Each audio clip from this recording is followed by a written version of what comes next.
오늘 말씀의 제목은 격분하여 변론하라. 격분하여 변론하라라는 제목으로 하나님 말씀 보겠습니다. 제가 이 자리에 쓸 때는 저는 여러분들의 편일까요? 하나님 편일까요? 네, 무조건 하나님 편입니다. 그래서 제가 여기서 여러분들께 전하는 이 말, 제가 여러분들께 말씀드리는 부분들이 혹시 여러분들의 마음속에 시험거리가 된다든지 마음이 좀 아프거나 이럴 수도 있어요. 그런데 저거는 조재영 목사가 나를 공격하려고 하는 말이야 라고 들으면 된다 안 된다? 안 된다. 꼭이요. 들으시면 안 돼요. 그렇지만 제가 이제 강단에서 내려가서 여러분들하고 같이 대화하고 그럴 때는 저는 어떻게든 여러분들 편에 있고 싶어요. 왜냐하면 우리가 살아가는 게 얼마나 힘들어요. 그죠? 우리가 정말 하루하루 살아가는 게 정말 힘들고 건강도 안 좋고 이런데 하나님 이 정도는 좀 봐주셔야 되는 거 아닙니까? 하나님 이 정도는 좀 빠져도 되는 거 아닙니까? 뭐 이런 거 말이죠. 왜 이런 말씀을 드리냐면요. 오늘 사실 제가 올라와서 화를 확 내려고 그랬어요. 왜요? 오늘 제목이 격분하여잖아요. 그러니까 내가 이걸 격분을 해야 될 거 아니에요. 그래야지 여러분들한테 확 와닿지. 오늘 확실히 목사님이 격분하시는구만. 뭐 이런 거 말이에요. 근데 참 다 준비를 격분할 설교를 준비해 갖고 왔거든요.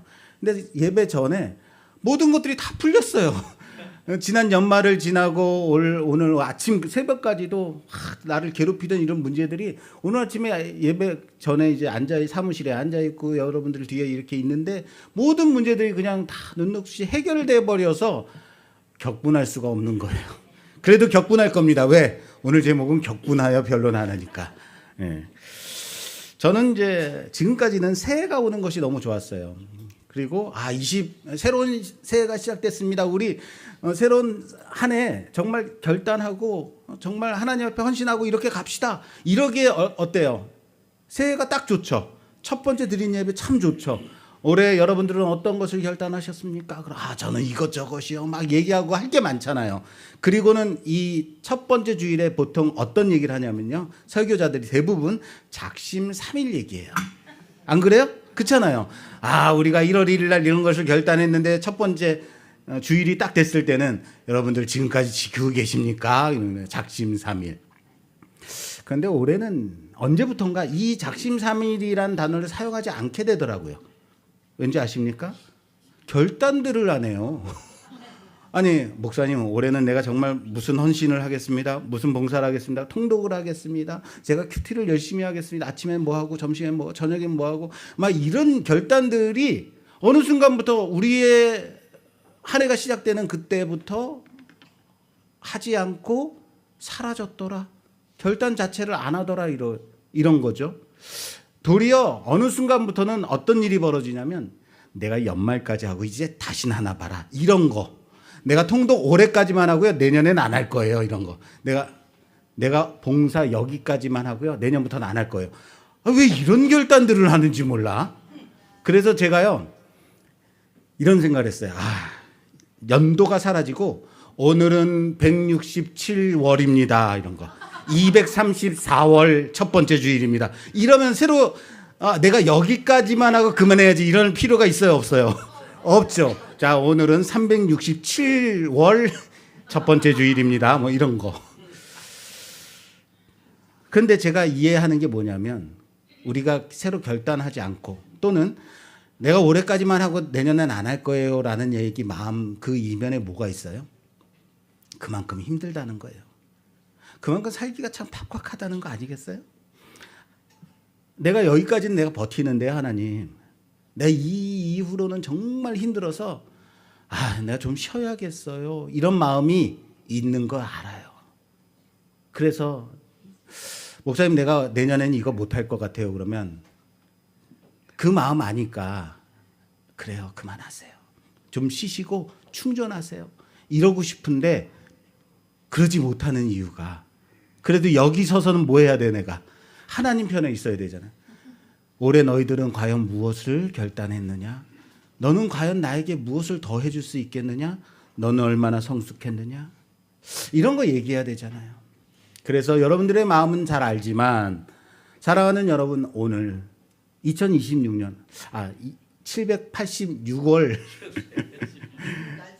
첫 번째 주일 첫 번째 주일에 다시 한번 여러분들이 세신하여서 여러분들 마음속에 내가 하나님 앞에 조금 더 요만큼 더 드리겠습니다, 이런 결단이 있기를 주님의 이름으로 축원합니다. 왜 아멘 소리가 이렇게 작은 거예요? 있기를 주님의 이름으로 축원합니다. 그래서 그러면 뭐 해야겠어요? 간단해서 여러분들에게 결단할 만큼 여러분들 충전시켜야 되잖아요. 그래서 하나님 말씀을 우리가 함께 오늘 깊이 있게 좀 보는 시간 갖도록 하겠습니다. 바울의 전도 방식을 보면 항상 패턴이 있습니다. 도시로 먼저 가죠. 도시로 가게 되면 제일 먼저 무엇을 찾냐면 회당을 찾습니다. 회당을 찾고 회당이 있으면 회당으로 들어가서 말씀을 전합니다. 회당이 없을 때는요, 그곳에서는 기도할 만한 처소를 찾는다든지 광장이나 장터, 아고라 등으로 가서 사람들이 모여 있는 곳에 가서 대화를 시작하게 되죠. 어디든지 어디를 가리지 않고 대화를 하고 말씀을 가르칩니다. 바울은 장소를 가리지 않고 복음을 전하는 그러한 사람이었습니다. 그래서 많은 설교자들이 이렇게 말하죠. 바울이 회당에 들어간 것이 그의 전도 방식이다라고 얘기합니다. 맞습니다. 그의 전도 방식은 먼저 회당에 가는 것이 맞습니다. 그런데 저는 여기에다가 하나를 더하고 싶습니다. 어떤 이유가 더 있을 것이다. 저는 이렇게 생각해요. 회당은 바울이 복음을 전하는 장소이면서 바울이 다시금 충전되는 장소이기도 하다라고 저는 생각해요. 뭐라고요? 충전되는 곳이다라는 거예요. 저도 그렇습니다. 저는요, 성경을 연구할 때, 그리고 그걸 연구한 것을 같이 나눌 때에, 그리고 그것으로 또 토론할 때에 이상하리만큼 힘이 막 솟습니다. 막 열정이 일어나고요.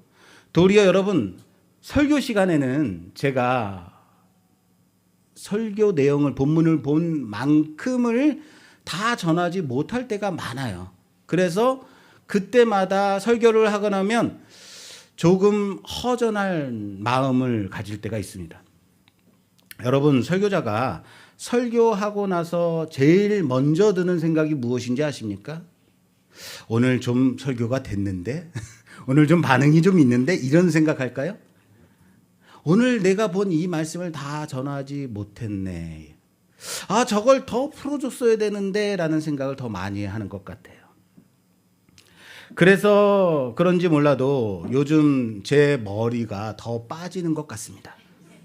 내가 생각하고 준비한 만큼 전하지 못했기 때문에 머리를 막 쥐어뜨는 거예요. 네.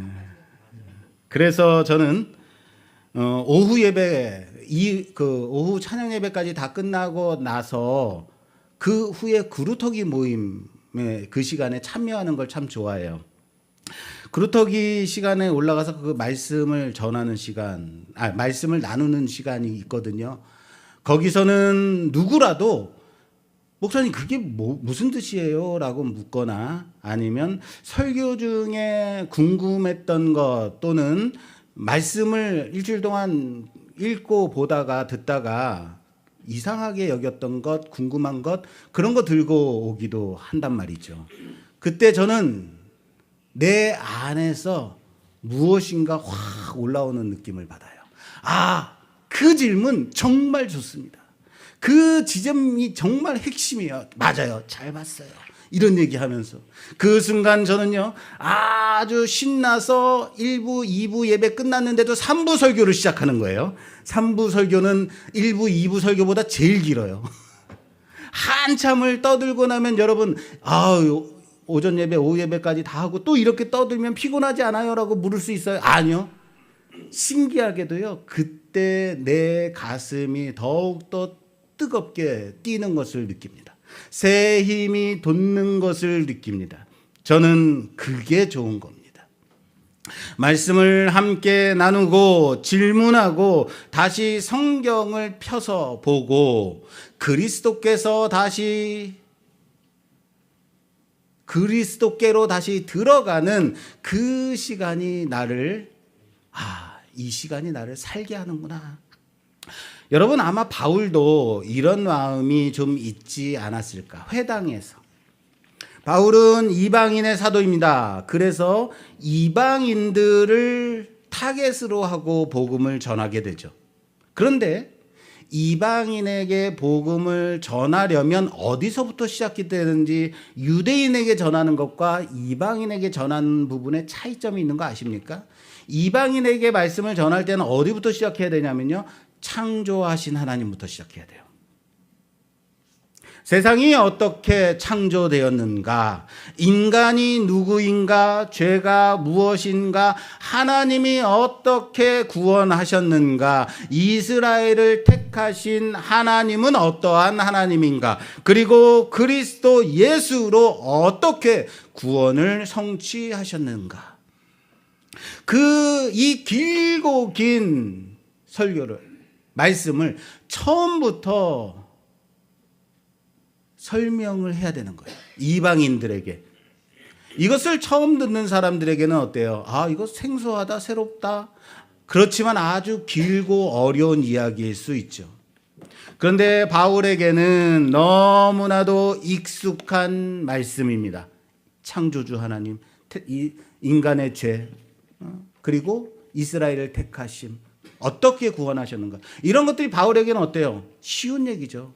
평생 그 안에서 자랐으니까 너무 바울에게는 기초적인 이야기일 수 있어요. 바울은 이방인을 만날 때마다 계속 여기부터 시작해야만 했던 겁니다.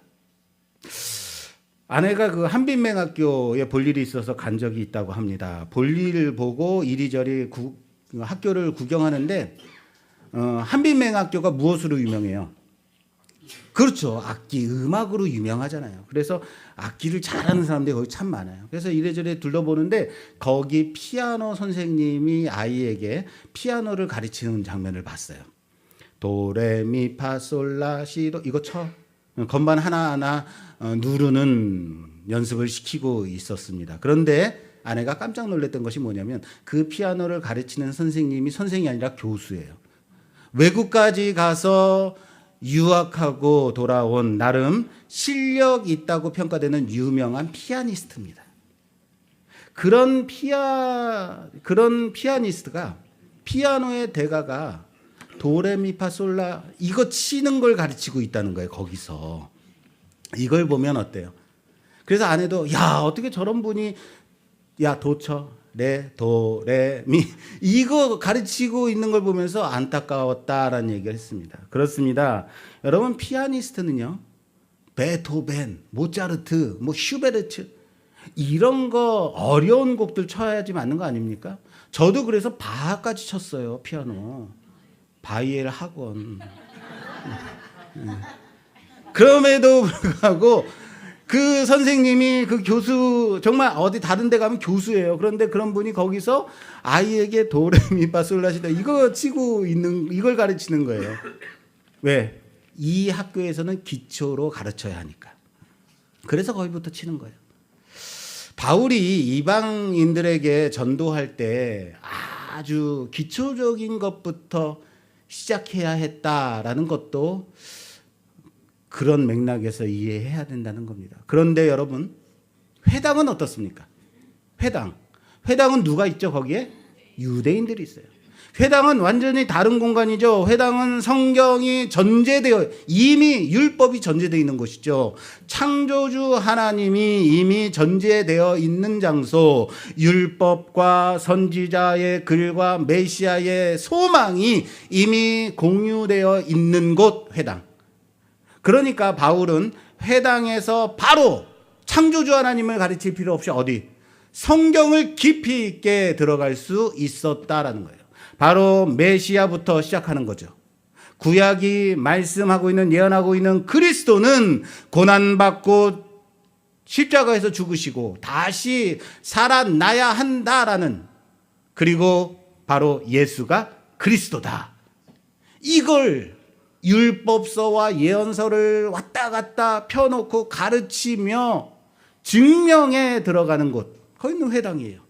여러분, 이건 바울에게 너무나도 신나는 일이 아니었을까요? 너무 재밌었겠죠. 말씀을 깊이 있게 연결하면서 구약에서 이 말씀이 정말 궁금하지 않았어? 이 말씀이 바로 예수야 라고 가르칠 때 얼마나 카타르시스가 팡팡 터져. 저만 그런 거예요? 말씀이 점점 깊어지는 거예요. 말씀은요, 여러분, 어느 수준으로 올라가면 토론하고 대화하고 연구할 때 더 깊어지는 거예요. 성경이 예수께로 열리고 듣는 사람들과 진짜 성경 토론이 시작되는 그 자리. 그 자리에서 바울 자신 또한 다시 충전되지 않았겠는가. 그래서 회당만 가면 여러분, 유대인들이 서슬퍼렇게 이를 갈며 바울을 잡아먹으려고, 잡아 죽이려고 그렇게 벼르고 있다 하더라도, 그래서 변증하고 진리 싸움을 시작한다 할지라도 그곳을 항상 가는 것 아니겠는가. 그렇습니다. 잡아먹히러 들어간 게 아니라 어쩌면 복음으로 충만해지려고 들어간 것은 아닐까. 저는 그럴 수도 있겠다라는 생각해요. 저는 그렇게 생각합니다. 우리는 예배를 드리려 교회에 나왔습니다. 예배만 드리고 후다닥 집에 갑니다. 물론 남아서 함께 교제 나누는 분들도 있죠. 여러분, 설교 듣고 아무 말도 나눔 없이, 성도 간에 어떠한 교제도 없이 그냥 급하게 사라진다. 이걸 예배 드렸다라고 말할 수 있을까요? 물론 예배는 드렸죠. 말씀을 내 삶에 새겼다라고 말할 수 있을까요? 예배 마무리가 축도라고 한다면 아닙니다. 축도는요, 파송입니다. 그리고 파송 다음에 이어져야 할 게 바로 코이노니아, 성도 간의 교제입니다. 말씀을 들은 사람은 그 말씀을 마음에만 담아둘 수 없습니다. 왜요? 산 위에 올라가서 정말 전하고 싶은 게 복음이니까요. 내가 받은 은혜가 있다면, 내가 받은 교훈이 있다면, 깨달음이 있다면, 감동이 있다면 그것이 내 입술에 말로 터져 나와야 되는 거예요. 나누고 싶어진다라는 겁니다. 그 나눔 속에서 말씀이 내 삶에 스며들고 깊어진다라는 사실을 믿으시길 바랍니다. 그래서 예배 후에 교제가 예배를 더 풍성하게 만드는 겁니다. 우리가 예배를 드리고도 왜 이렇게 신앙인으로서 능력 없게 살아가고 왜 쉽게 식어버리지? 말씀을 혼자만 듣고 혼자만 끝내버리기 때문 아닐까요? 들은 말씀, 받은 은혜 나누십시오. 2026년 내가 받은 은혜, 내가 받은 말씀을 함께 나누는 우리 말씀교회 모든 식구들이 되기를 주님의 이름으로 축원합니다. 한 주간 내 마음에 들렸던 그 하나님의 말씀을 서로 간에 나누어 주는 우리 모두가 되기를 바랍니다. 물질은 나누면 적어지죠. 반으로 나누면 반이 되죠. 그러나 말씀은 나누면 나눌수록 더 깊어지고 풍성해짐을 믿으시길 바랍니다. 여기가 바로 우리의 말씀 충전소, 말씀교회입니다. 할렐루야. 충전소에 잘 오셨습니다. 이제 오늘 본문을 보겠습니다. 베레아에서 바울은 혼자 아덴으로 왔습니다. 나머지 일행이 오기를 기다렸다라고 합니다.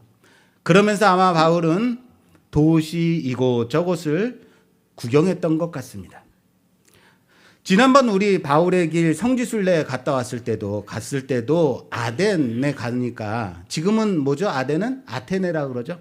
아테네 유적지에 갔을 때 정말로요, 볼 게 너무 많더라고요.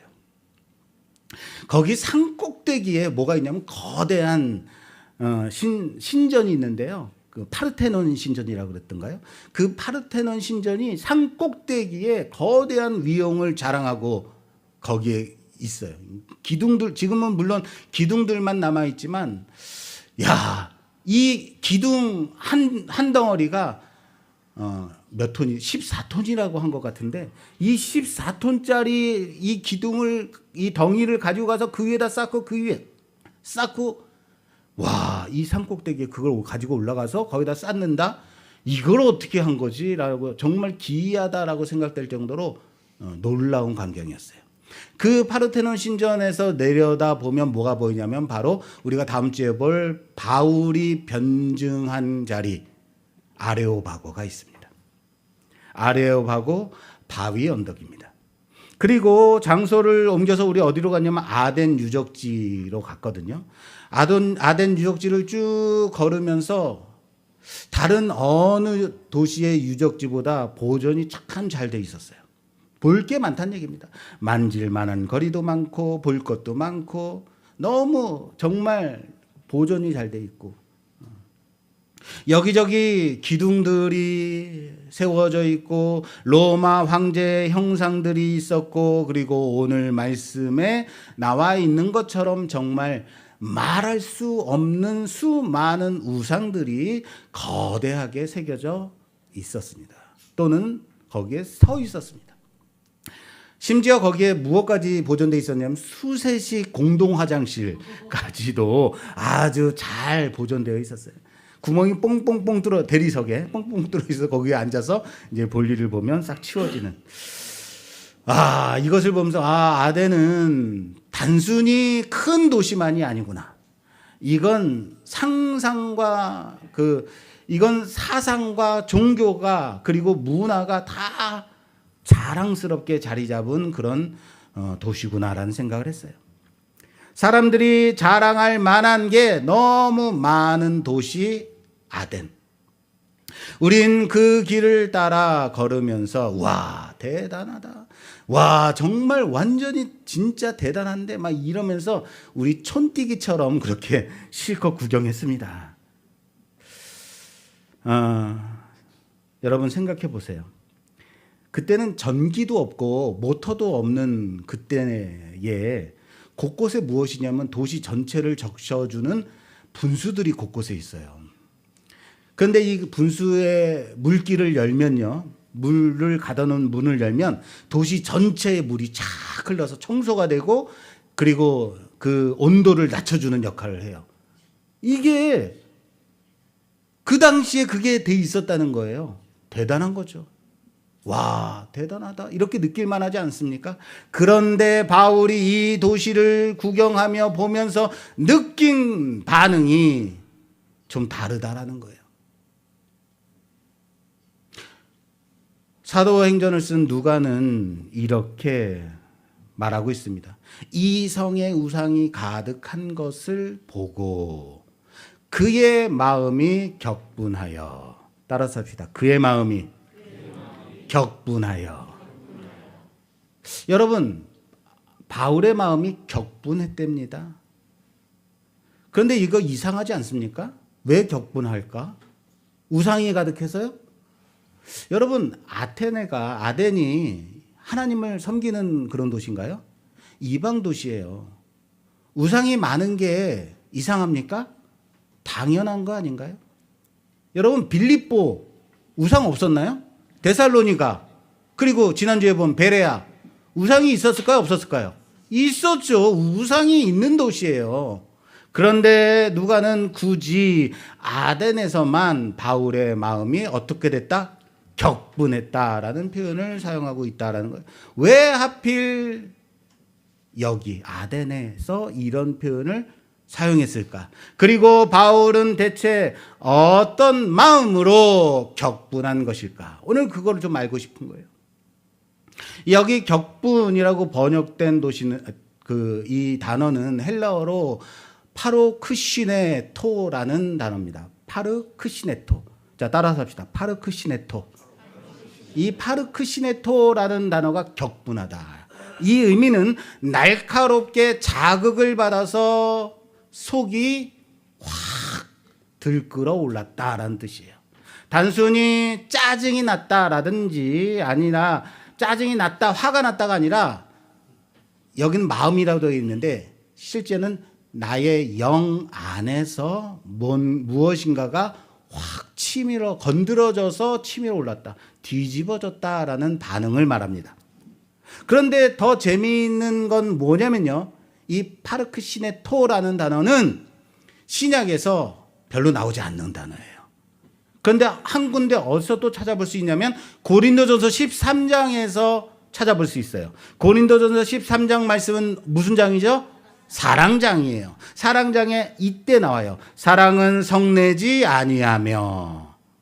여기 성내지 아니하며, 이 성내다가 바로 같은 단어 파르크시네토라는 단어예요.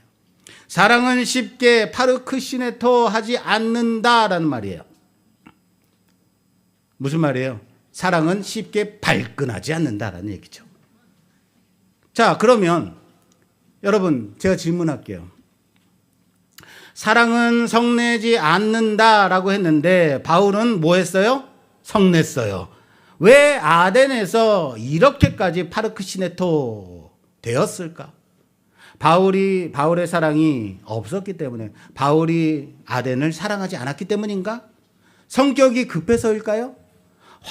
그래서 화가 난 것인가요? 왜 고린도전서에는 성내지 않는다라고 했으면서 지금 아덴에서는 바울은 성을 내고 있을까? 자, 여기서 가르치는 것이 무엇이냐면 이거 단어의 뜻이 아니라 방향의 문제다. 따라서 방향의 문제다. 고린도전서 13장의 이 방향은, 이 성냄은 대부분 나 중심의 성냄이에요. 나의 자존심이 건드려졌을 때에, 내가 무시당했다고 느꼈을 때에, 내 체면이 깎였다고 생각됐을 때에 발끈한 것. 사랑은 그런 것이 아니다.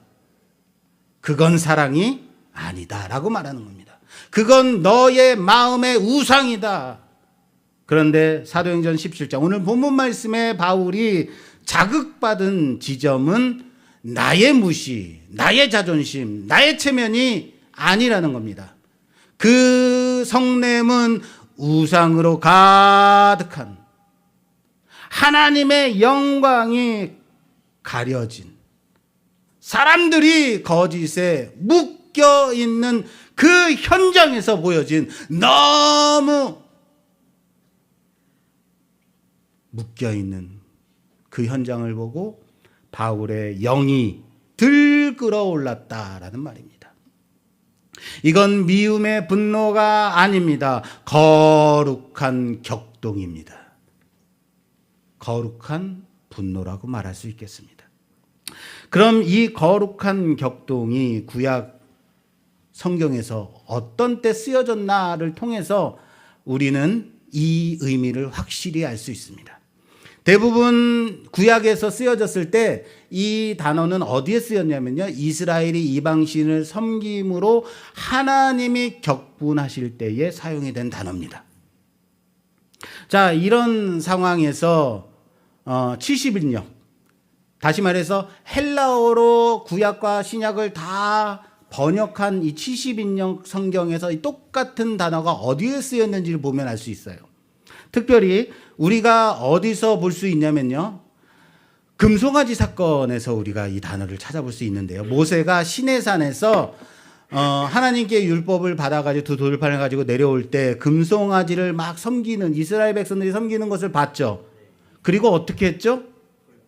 출애굽기에서는 모세가 분노하고 두 돌판을 던져 깨뜨려 버리는 사건이 나옵니다. 거기 한번 찾아볼게요. 출애굽기 32장. 출애굽기 32장 18절에서 19절 말씀 봉독해 주시겠어요? 모세가 이르되 이는 승전가도 아니요 패하여 부르짖는 소리도 아니라 내가 듣기에는 노래하는 소리로다 하고 진에 가까이 이르러 그 송아지와 그 춤추는 것들을 보고 크게 노하여 손에서 그 판들을 산 아래로 던져 깨뜨리니라. 아멘.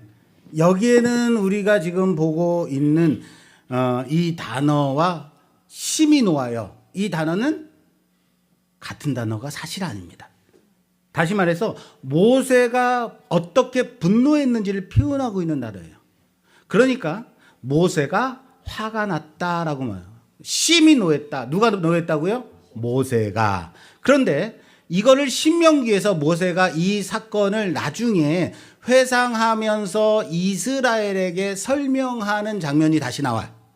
모세는 금송아지 사건을 다시 아래와 같이 설명해 주고 있습니다. 신명기로 넘어갈게요. 신명기 9장 7절에서 8절 말씀 봉독해 주세요. 너는 광야에서 내 하나님 여호와를 경노하게 하던 일을 잊지 말고 파르크시네토. 네, 또 다음. 기억하라. 내가 애굽 땅에서 나오던 날부터 이 곳에 이르기까지 늘 여호와를 거역하였으되 호렙산에서 너희가 여호와를 경노하게 하였으므로 여호와께서 진노하사 너희를 멸하려 하셨느니라. 아멘. 여기 진노하사 뭐예요? 파르크시네토. 너희가 호렙에서 여호와를 경노케 했다라고 말해요. 그때 경노케 했다가 바로 이 파르크시네토라는 단어를 사용하고 있어요. 여러분 이게 무슨 말이냐면요.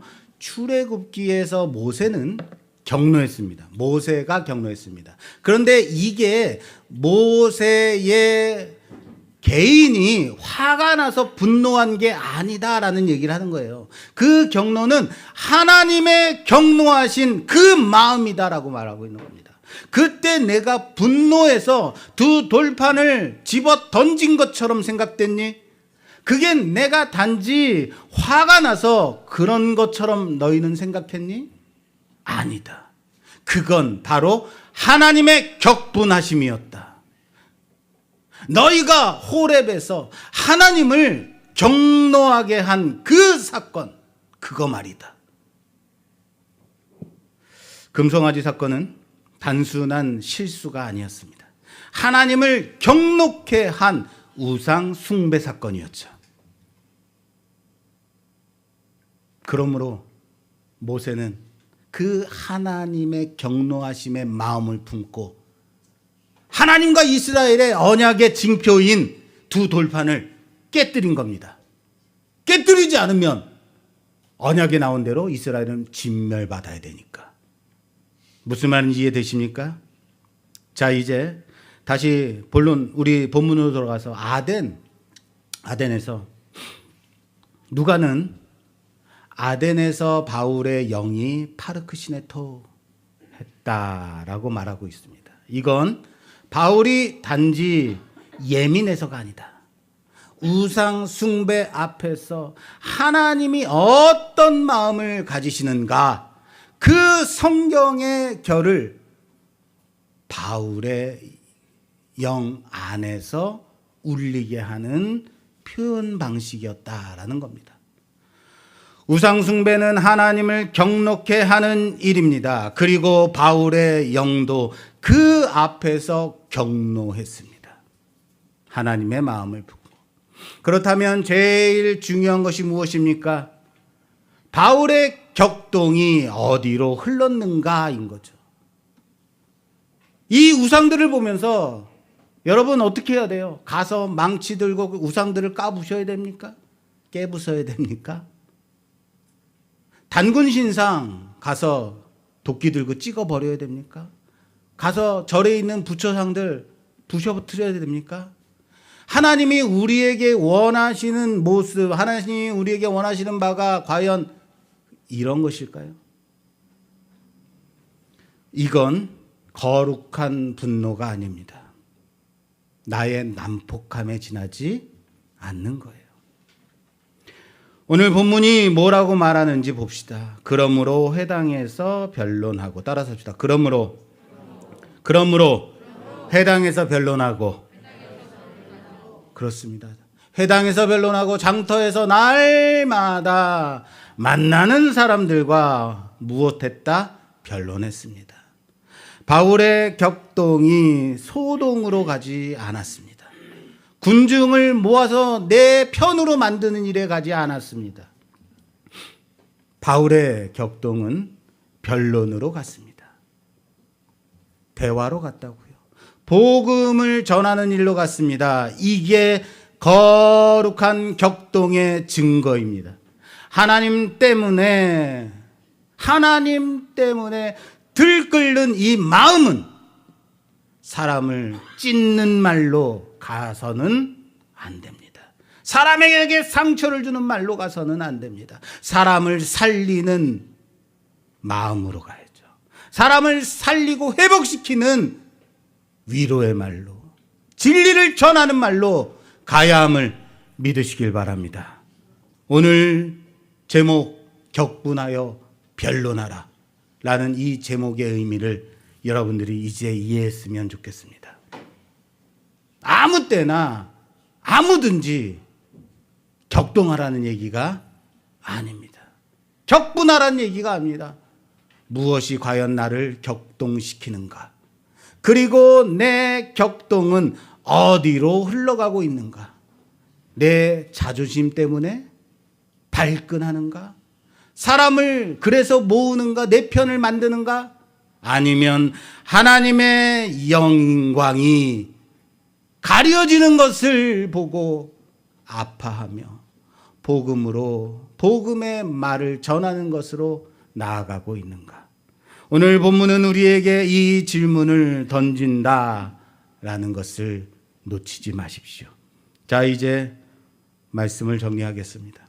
오늘 본문을 단순히 바울이 화가 났다로 가게 되면 안 됩니다. 누가는 굳이 이 단어를 이곳에 사용한 이유가 있다라는 겁니다. 이건 단순한 성경 문제가 아니라 성경이 무엇을 보여주고자 하는가? 우상숭배 앞에서 하나님이 어떻게 느끼시는가? 그 마음이 바울 안에서 어떻게 울렸는가? 자, 앞에서도 말씀드렸듯이 출애굽기에서는 모세가 금송아지를 사건을 보면서 분노한 것처럼 표현했습니다.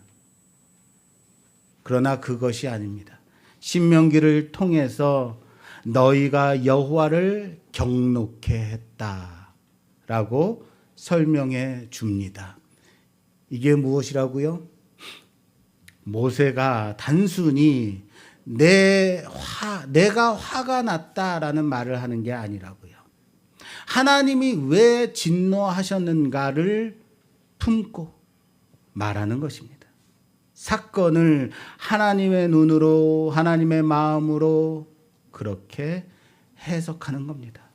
그게 목자의 마음이요, 중보자의 마음인 겁니다. 하나님 편에 서서 하나님 마음을 품고 백성을 바라보는 겁니다.